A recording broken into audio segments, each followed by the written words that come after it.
Allora vedete che qua c'è un altro piccolo bar, tra l'altro piuttosto noto tra gli universitari. Raggiungiamo.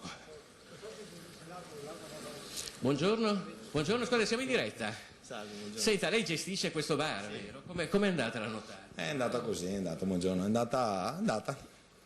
Voi eravate qui stanotte? Siamo stati qua fino a un certo orario, poi non pensavamo nemmeno che arrivasse così alta, e invece è andata così. E come vi siete organizzati? Niente, penso non ci sia modo per organizzarsi in questi casi un po' eccezionali. E lasciamo andata e adesso stiamo provvedendo a sistemare. Che danni ha avuto? Qualche motore del frigo, qualcosa, per fortuna non tanto perché siamo abbastanza abituati, però qualcosa sì. Dobbiamo ancora comunque controllare l'inventario. Sì, esatto.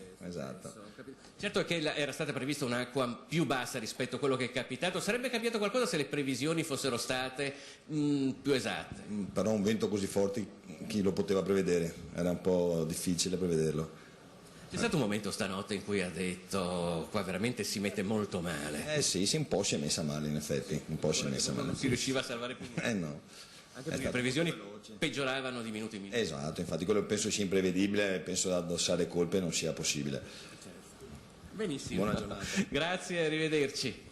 Allora, come vedete qui la si è presa con una certa filosofia e nel frattempo qui l'acqua sta continuando a salire, come vedete. Noi continuiamo il nostro giro per la fondamenta dei Tolentini.